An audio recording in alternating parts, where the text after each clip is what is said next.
Une nuit en 1974, le gouverneur de la Californie Ronald Reagan voyageait dans un avion Cessna Citation en compagnie de 2 gardes de la sécurité.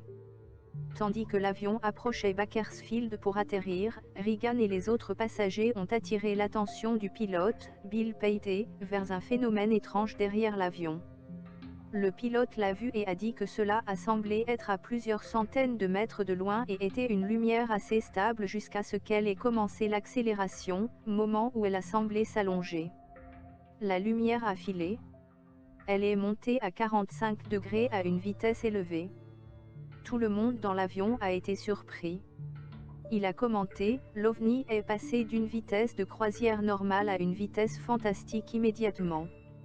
Si vous donnez toute la puissance à un avion, il accélère, mais pas comme un hot rod, et c'est ce que cela a fait. Ronald Reagan a parlé de son observation une semaine plus tard au chef de la rédaction du Wall Street Journal, Norman C. Miller. Nous l'avons suivi pendant plusieurs minutes. C'était une lumière blanche brillante.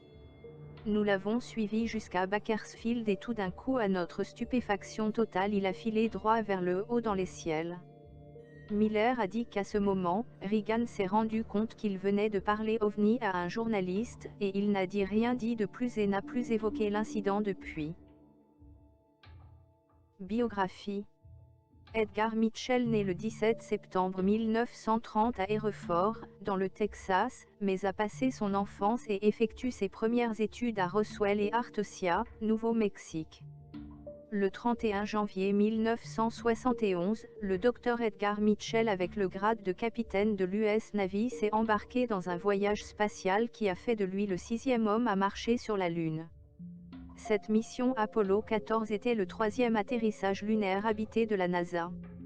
La formation du Dr Mitchell comprend une licence en sciences de la gestion industrielle de l'Université de Carnegie Mellon, une licence en sciences de la Naval Postgraduate School et un doctorat en sciences de l'aéronautique et de l'astronautique au MI. En outre, il a reçu des doctorats honorifiques en ingénierie de l'Université d'État du Nouveau-Mexique, de l'Université d'Akron, de l'Université de Carnegie Mellon et un diplôme en sciences de l'Université d'Embry-Riddle. Le Dr Mitchell a reçu de nombreuses récompenses et honneurs comprenant la médaille présidentielle de la liberté, la médaille de l'US Navy et 3 groupes Achievement Award de la NASA. Il est entré au Space Hall of Fame en 1979 et à l'Astronaut Hall of Fame en 1998. Après sa retraite de l'US Navy en 1972, le Dr Mitchell a fondé l'Institut des sciences noétiques pour soutenir la recherche sur la nature de la conscience et ses rapports à la cosmologie et à la causalité. En 1984, il a été un cofondateur de l'Association des explorateurs de l'espace, une organisation internationale de ceux qui ont effectué un voyage spatial. Interviews et déclarations publiques. Edgar Mitchell a déclaré clairement en de nombreuses occasions qu'il n'a aucune implication directe dans l'incident de Roswell, mais qu'il a été informé sur la réalité de l'incident comme accident d'un engin extraterrestre par des personnes au courant qui ne sont pas autorisées à le confirmer publiquement. Ci-dessous se trouve un certain nombre d'exemples d'interviews et de déclarations publiques par Edgar Mitchell sur la réalité de l'incident de Roswell. Extrait d'un discours de l'astronaute Edgar Mitchell à une conférence de Stephen Gray en 1987. Dans notre briefing du joint Chief of Staff Intelligence Group, il nous est apparu clairement qu'il était naïf. Il n'en savait pas davantage que nous au sujet de tout ceci. C'est parce que, comme Bob Dean l'a précisé plus tôt, la majeure partie des personnes dans le gouvernement n'étaient pas dans le gouvernement quand je me suis retiré il y a 25 ans, ce sont des personnes plus jeunes. Les dossiers remontant à 50 ans en arrière n'existent plus. Ils ont été expurgés, détruits. Ils n'existent plus. Ainsi, quand nous blâmons le gouvernement de ne pas être direct, ils vraiment n'ont rien qui leur permette d'être direct, au moins à ce niveau. Ceci dit, quelque part il y a des personnes bien informées sur cette question. On se demande souvent de quelle manière ils pourraient avoir gardé le secret pendant tellement longtemps. Et ils n'ont pas vraiment d'amis. Cela a toujours été autour de nous, mais cela a toujours été nié et obscurci. Les observations, les histoires d'enlèvement, de mutilation de bétail sont continuelles. C'est tout à fait alarmant. En ce qui concerne la technologie lui-même, je travaille avec les gens qui savent ce qui est dans notre base de données technologique et ce qui est à la disposition des armées modernes. Les et leur technologie, la capacité d'avoir une propulsion silencieuse et des machines volantes silencieuses, les engins volants qui ont les caractéristiques qui sont conformes à leur description dans les observations d'OVNI, n'existent dans aucun arsenal d'aucune nation, mais elles existent. Ainsi, s'il y a des découvertes de technologies provenant des ovnis, elles sont probablement aux mains de ce groupe d'individus, autrefois nommé le gouvernement, ou les services secrets, et sans doute maintenant plutôt à considérer comme des intérêts privés constitués par des militaires ou par le gouvernement. Je les considère comme un groupe clandestin. La technologie n'est pas dans nos arsenaux militaires n'importe où dans le monde, mais elle existe, et je trouve cela personnellement très inquiétant. L'article qui suit a été publié par le journal Ottawa Citizen, le 11 octobre 1998. OVNI, il a eu une dissimulation. Un astronaute demande à Washington de dire la vérité sur les extraterrestres. Tom Rhodes, Times of London. Le Congrès des États-Unis devrait accorder l'immunité aux fonctionnaires de niveau élevé afin qu'ils puissent dire la véritable histoire des visites extraterrestres sur la Terre, dit un ancien astronaute. Edgar Mitchell, qui est titulaire d'un doctorat du Massachusetts Institute of Technology et a été le 6e homme à marcher sur la Lune, veut que Washington reconnaisse ce qu'il pense être leur connaissance de longue date de la vie extraterrestre. Mr. Mitchell dit qu'il est sûr à 90% que plusieurs des milliers d'objets volants non identifiés, ou OVNI, enregistrés depuis les années 40, appartiennent à des visiteurs venus d'autres planètes. Bien que certains aient été des illusions et d'autres des phénomènes naturels, un trop grand nombre reste non expliqué, a-t-il dit lors d'une conférence dans le Connecticut hier. Ceci suggère qu'il y ait des humanoïdes pilotant des engins qui ont des caractéristiques qui n'existent dans l'arsenal d'aucune nation sur Terre. C'est très alarmant. Et Mr. Mitchell dit qu'il a des témoins plusieurs au sein des agences de renseignement et des militaires qui l'ont convaincu que le gouvernement américain a dissimulé la vérité au sujet des ovnis pendant 50 ans. Beaucoup de ces gens sont soumis à des habilitations de haute sécurité, ils ont prêté des serments et ils pensent qu'ils ne peuvent pas parler sans une certaine forme d'immunité, a dit Mr. Mitchell. Il faut du courage pour venir se présenter publiquement pour quelque chose comme ça. Une des personnes qui a parlé est Graham Hancock, un ancien correspondant de The Economist pour l'Afrique de l'Est. Il pense que la NASA refuse de reconnaître les extraterrestres en raison d'une mentalité prolongée de guerre froide et d'une crainte que les preuves d'une vie extraterrestre auront des conséquences politiques, économiques et sociales déstabilisantes. Son nouveau livre, The Mars Mystery, postule cette vie a par le passé existé sur Mars mais a été éliminée par des impacts de météores, de façon très similaire à la façon dont on pense que les dinosaures se sont éteints sur Terre il y a 65 millions d'années. Il ajoute que la NASA a fait risiblement peu de choses pour étudier les évidences extraterrestres, et qu'en fait, elle a une mission officielle de ne pas divulguer d'informations secrètes, pour protéger la sécurité nationale. Ce qui nous voyons là est un état d'esprit, pas une conspiration, écrit M. Hancock. Mais pour être parfaitement honnête, nous aurons toujours un soupçon rampant qu'il pourrait y avoir quelque chose qui se passe dans les coulisses, quelque chose de beaucoup plus important. Mr. Hancock et Mr. Mitchell sont en désaccord sur quelques aspects de la théorie que la vie a existé sur Mars, mais des deux pointent le saint graal des théories de la conspiration, l'incident de Roswell, l'accident allégué d'une soucoupe volante au Nouveau-Mexique en 1947 comme une des pièces d'une dissimulation gouvernementale. Certains affirment que l'objet qui s'est écrasé dans le champ d'un fermier en juin de cette année-là contenait les corps d'astronautes extraterrestres, mais les militaires des États-Unis ont offert plusieurs récits différents. Dans le rapport Affaires classées publié l'année dernière lors du 50e anniversaire de l'accident de Roswell, l'armée de l'air des États-Unis a expliqué que les extraterrestres étaient en réalité des mannequins pour tester des sauts en parachute de haute altitude. Dans une tentative précédente pour expliquer l'incident, l'armée de l'air avait signalé que l'épave de vaisseau spatial trouvée par un fermier dans un champ était les restes d'un ballon utilisé pour surveiller les traces atmosphériques des essais nucléaires soviétiques. L'affirmation que les corps étaient juste des mannequins grandeur nature pour des essais de parachute est une admission qu'il y avait au moins quelque chose à Roswell qui pourrait être confondu avec des corps extraterrestres, écrit M. Hancock. Que doit-on faire des déclarations de plusieurs des témoins disant qu'un des extraterrestres avait survécu l'accident et avait été vu marcher?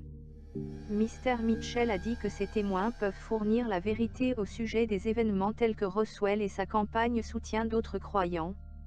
Il est totalement certain dans mon esprit qu'Ed Mitchell nous donne à tous une crédibilité, a dit Walter Andrew, directeur international du Mutual UFO Network, la plus grande organisation de sa sorte en Amérique.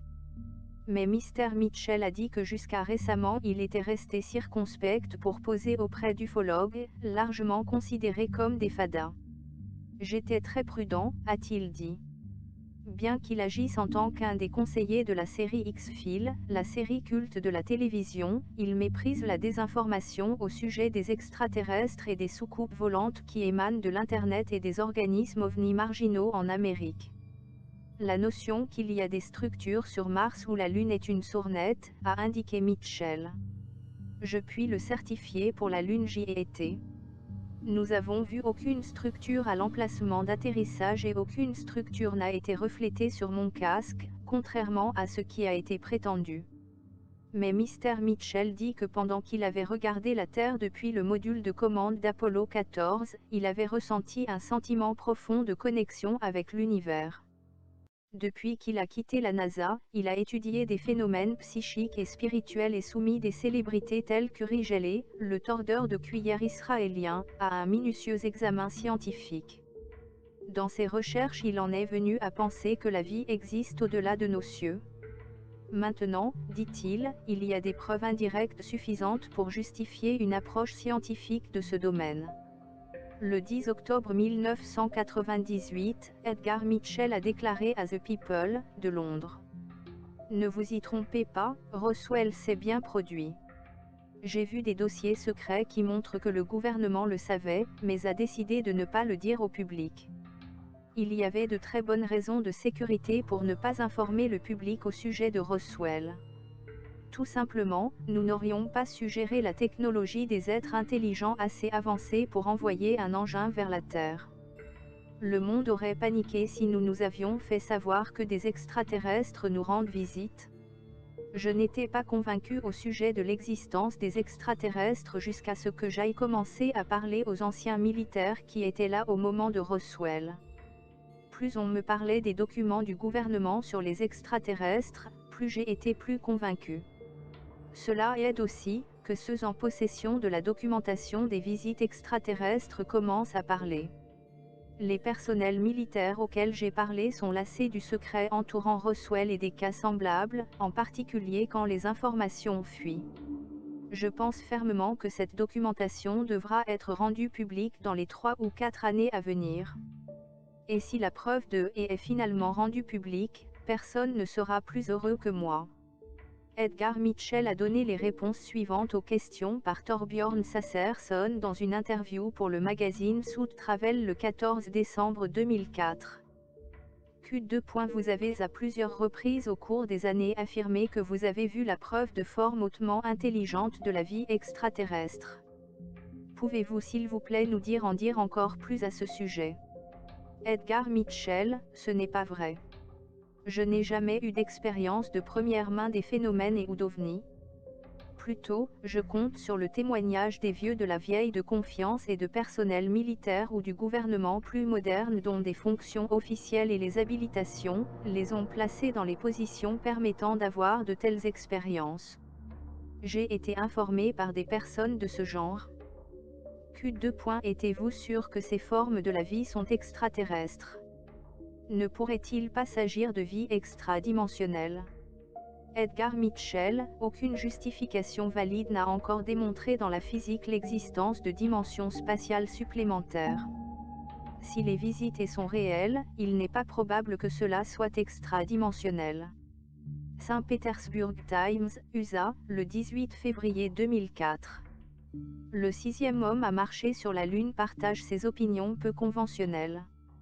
Par Wavney Anne-Moore, journaliste de la rédaction du Times.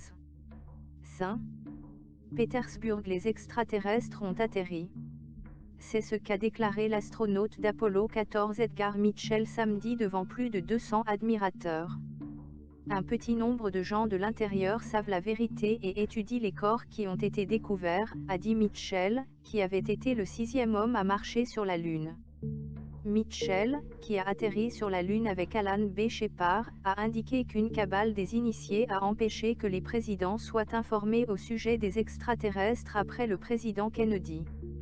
Pour ceux qui pourraient considérer ces déclarations comme farfelues, Mitchell, qui a un doctorat en sciences du Massachusetts Institute of Technology, a fait remarquer qu'il y a 30 ans, il était accepté que l'homme était seul dans l'univers. Peu de gens croient cela maintenant, a-t-il dit. À part les extraterrestres, Mitchell a parlé d'une rémission d'un cancer de la prostate pendant une cérémonie curative et de son expérience mystique en revenant de la Lune. J'ai eu une occasion d'être un touriste, a-t-il dit, continuant à parler au sujet de la sensation qu'il a ressentie pendant qu'il observait la Terre, la Lune et le Soleil. Élevé comme baptiste, Mitchell a parlé de son sentiment d'interconnexité, qui ne peut pas être expliqué par la seule religion traditionnelle. Il plus tard a fondé l'Institut des sciences noétiques. Sur son site internet, l'organisation de Californie indique qu'elle mène et finance les recherches en marge sur les potentiels et les puissances de la conscience et qu'il explore les phénomènes qui ne correspondent pas nécessairement au modèle scientifique conventionnel, tout en restant dans l'engagement de la rigueur scientifique. Le site déclare également que Yon, comme les membres l'appellent, n'est pas une secte spirituelle, ni un groupe d'action politique ni un institut pour défendre une cause unique. Samedi après-midi, des dizaines de personnes ont traversé la pluie pour écouter Mitchell et le président de Yon James Odea parler au Holiday Inn d'Héritage dans le centre de Saint-Pétersbourg. Lisa Raphael, membre de Yon qui se décrit comme guérisseuse holistique transformationnelle, dit qu'elle a été heureuse d'entendre les commentaires de Mitchell. Personnellement, ce qui m'a le plus enchanté était qu'il était plus ouvert qu'il ne l'a jamais été, très direct au sujet de savoir qu'il y a d'autres formes de vie intelligentes dans l'univers et que très probablement ils sont venus ici, a dit Madame Raphaël. Le 5 novembre 2005, invité à Interlaken en Suisse, au deuxième Forum Mystère du Monde, WMF, au Mystery Park, Edgar Mitchell a raconté la mission d'Apollo 14. Il a été interrogé sur l'incident de Roswell et a énoncé : mes amis, qui ont vu les événements à ce moment-là de leurs propres yeux et sont aujourd'hui décédés depuis longtemps, m'ont dit la vérité.